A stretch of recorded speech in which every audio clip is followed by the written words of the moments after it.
Welcome to Yo-11 Minutes. Yo-11 Minutes, mostly Vegas, no BS, casino experience, and more. Michael Trager is a casino and travel loyalty expert who also helps people turn their travel dreams into reality. And now, Michael Trager. How's it going, Michael? It's going great today. I'm a little tired, but I think that's still like the recovery from Vegas tired lag that's happening. That happens. Yeah, that happens. The whole post Vegas slowdown, sorta. Yeah. Yeah. And you know what? Today I'm feeling, yesterday was our like bro Lux day, and today I'm feeling my bougie Italian day. Bougie Italian. We're gonna be talking about that a bit later, right? That's gonna be our tease segment. But so before we do that, let's get to the news and views. The opening of Durango Resort has been pushed back more than 2 weeks, operator Station Casinos announced yesterday. Station's latest entry into the locals casino market have been set to open November 20th. The new grand opening is scheduled for December 5th. Employees will be compensated for salaries and tips from November 20th to December 5th, the company said. Station broke ground on the $750 million resort in March of 2022. It is the company's first new casino since Red Rock Resort opened in Summerlin in 2006. Other station properties include Green Valley Ranch Resort, Palace Station, Sunset Station, Boulder Station, and Santa Fe Station. No relation to Main Street Station, which is owned by Boyd Gaming. Durango Resort will have some 200 rooms and suites, restaurants, a food court, resort-style pool, and 20,000 square feet of convention space.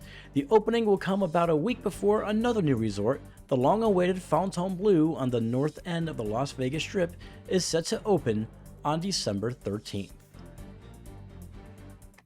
That's it for the news, and now for the views. Michael, what are your thoughts on Durango Resort? Well, I always get rather giddy whenever there are new casinos, and I especially think locals casinos are super interesting, especially in the Las Vegas market. So I think it looks like a really great property. It actually looks like a relatively bougie property, but I guess some of the locals casinos are more bougie than others. And I also took special note of the fact that there's only about 200 rooms and suites, which probably makes sense for a new locals property. Because I'm always a little bit, I don't know if it's not confused, but I'm always wondering like who would stay at this property. I totally get who would play at it. People who live, close to a locals casino. They want a casino that's convenient to go to play at and, have dinner and use their comps. But I'm always a little bit curious about who might stay at those properties. Do you have any thoughts about that with regard to the locals market? Yes, locals. Locals would stay at those properties. They are local casinos. So I say a local wants to do a staycation. There's options. You can pay high prices on the strip or whatever, or you could just do a local stay. Also, it's away from the strip. So like if like family is coming over, but they're not really into the whole strip scene or whatever the case is, you just set them up at a local's place. It's still a casino, and they can, walk around, play games and all that stuff. It's really hard to figure who, I mean, as a local, would I stay there? No.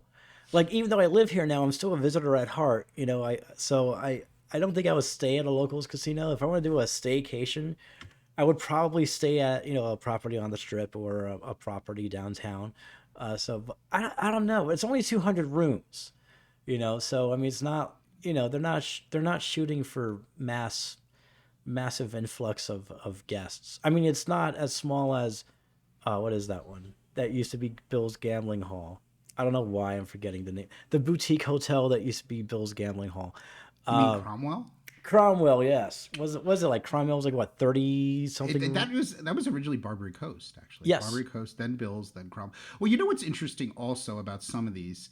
Like, you do have some casinos that I definitely call locals casino, like the M, but it's sort of like so conveniently located to the strip. It's just far from the strip. You know what I mean? It's like just a straight line, to get from M to the strip. So that's sort of interesting that people, I mean, I do know a lot of people who are really into like couponing and slot stuff and video poker and rent cars do enjoy staying at some of those places. And actually, that's another really good point.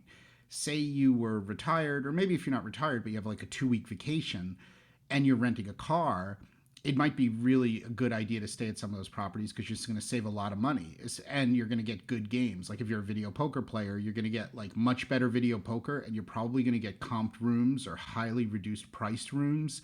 So maybe you spend a little bit of time on the strip, but then you extend your vacation by going to these properties where usually the gambling is much better. So actually, now that I think about it, there probably are a lot of interesting use cases. That's a very good point. And with that, it is now time for the tease.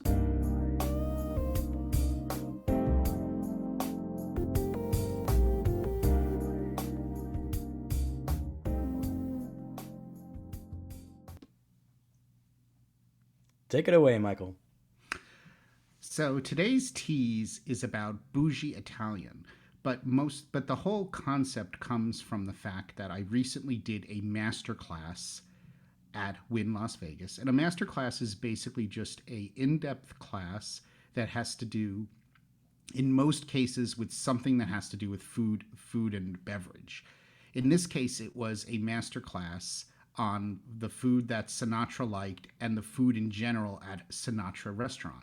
And what's really cool about these master classes is that it's an amazing benefit for Win rewards. So as long as you're platinum or black, and it's not real hard to get platinum, you can go to multiple of these master classes per year, and they actually sell them for $150 to $200 per person. And they're really, really well done and super high quality. Basically, they're a great experience. They usually involve the master chef, head of cocktails. That person does a in this case, it was a food demonstration, a full-on food demonstration. Great talk about that, Q&A. And then after, when the demonstration is done, you actually get to sit down, and there's pictures of like the food demonstration that's going on. You actually get to sit down and have a full lunch, and that's really awesome. And what I decided to do, since I enjoyed myself so much, and since I was there, and I could ask the head chef if there's a way we could get a dinner reservation because I hadn't planned in advance, I took my friend to Sinatra that evening, my friend who was with me at the travel conference, and we had a wonderful dinner at Sinatra. And that's what we did afterwards, after the masterclass. But the thing about like the Sinatra food, and I was talked about this a little bit in the other video that we made that was an interview with Chef Theo, is that Sinatra really was pretty simple, like meatballs, linguine and clams. He loved the pounded veal cutlet. He was not really a truffles and scallops kind of person. So you do see some of the things that they talk about and eat. And I was actually the person in the master class who raised my hand and goes, "You're making scallops? Did Sinatra eat scallops?" And he's like, "No, but the scallops looked really good today, so we wanted to make the scallops for the master class." But that's pretty interesting. And what was also interesting, the story about Sinatra. When you think about Sinatra as a restaurant in Vegas, it is high-end bougie Italian, which is really cool, but is different. It's different than a lot of Italian restaurants you might go to, and that's the way it is with a lot of fine dining in Las Vegas. So they've tried to elevate the Italian dining experience, which is good, but doesn't mean that other types of Italian are bad. That's why I call this bougie Italian. But Boston, basically North End Boston Italian is much different than what you would experience at Sinatra. And actually, what's interesting is they opened a Sinatra at Wynn Las Vegas. At Wynn, they opened a Sinatra similar to Wynn Las Vegas at Encore Boston Harbor, and it didn't do well in the Boston market because Boston is such a different Italian food kind of town. And they actually have Fratelli's, which is like an institution in Boston at Encore Boston Harbor, and that's done very well.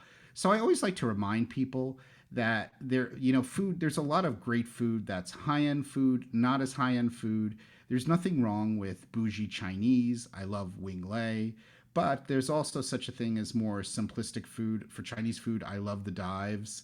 For Italian, I love a great slice of New York pizza. And I also like more like simplistic home cooked meals. And even though things like truffles are absolutely magical, they're not an ingredient that is absolutely necessary for you to have amazing Italian food. So that's my little talk there. What do you think? I know you, Movestra, you like Italian food, right? And Of you like course. probably all types and don't feel that you need to have truffles and handmade ricotta for it necessarily to be the most amazing dining experience.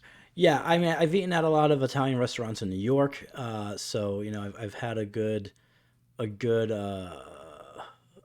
experience of an all around different takes on Italian cuisine, especially in various little Italies all throughout New York and stuff like that. So I feel like I've had good experiences. I haven't had the Boston variation of Italian. I don't even want to know what that is. If I'm being honest with you. I really don't care. Um, it's kind of like Chicago's take on pizza. It's just a freaking bread bowl of cheese. I'm sorry. It's just, Can there we are be certain can we be things. positive here about food? There is beauty in all of it. There is But beauty, yes. actually, I love one of the things that I love that you're saying is how emotional people get about that, especially pizza. People get so emotional about pizza, like things like Chicago style pizza in comparison to like a New York slice that's Right. nice and greasy. And I absolutely, in comparison to like the pizzas that aren't really pizzas that are more like flatbread crackers, that ain't pizza. So That's the I thing, just though, love it. because there's also a lot of love that goes into the food. And so when you're used to some things a certain way, or with your upbringing, or part of your culture, uh, in a different, whatever state's version of it, you will fiercely defend that, uh, to your death. And you know So what? That's great. that's just how it is. It's just how it is. I understand there's a couple of videos you wanted to share. Yeah, so we're just gonna kick off with a quick video of the bougie plating and delivery of food at Sinatra at Wynn Las Vegas. All right. To try. This is the signature dish that we brought over from Italy, the woven raviolo. This is for your Wow. enjoyment, and this is Frank's favorite. And I upgraded you a little bit with the fettuccine. So Thank you. this over here, cut this in half. The yolk will run out, and it will marinate with the truffle. So he's saying, cut this in half, the yolk will run out, and you're like, oh. So you realize the brilliance of this is that there is an egg inside of this pasta which needs to be cooked, boiled without breaking and keeping the egg in the pasta and then delivered to the table, and then you get to break into it. So you get to break into it, and then you see the egg, and then you mix the egg and the ricotta and a whole bunch of fresh white truffles that were shaved onto it. And you mix that all up. And that's me. My friend videoed it. That's actually me doing that. But what's amazing to me is just keeping that egg, keeping that egg in there. You've ever you've made raviolis before where you drop them in the water and they like blow apart. Oh, yeah. So think you have an egg in there and you don't want to overcook it, right? And you don't want it to blow apart when it's in the boiling water. So I don't know how they do that. no. I don't know how I don't know how they do that. Like, it would take a master chef, like he obviously is, in order to pull something like that off. That's right. And it's Vegas, baby. All right, But we are at the 13-minute mark. Is there any closing thoughts or anything that you'd like to share? no, I just think that there is beauty in all kinds of food. I love sharing the bougie stuff because I find it fun. It's a little bit of a hobby, but I will share the non-bougie stuff one day. That'll be another set of videos. And just reminding people, when you're gambling, just remember the difference between superstitions and actual math. And we're going to touch on that again in another episode, but just believe in the math, and especially the fact that slot machines are random. So it's okay to be superstitious, but just know that the math is the math and the random numbers are the random numbers. And that's all I got for you today. Totally agree with the slot machines and random number generators, man. I can't tell you how many times a day I have to explain that to people. All right, and that's going to do it for this episode. of Yo-11 minutes. Luxury travel booking, TravelZork Travel. Visit us at TravelZorkTravel.com to plan your next amazing vacation. And please join the conversation on social media. You can find us easily. All social platforms are at TravelZork. We'll see you next time.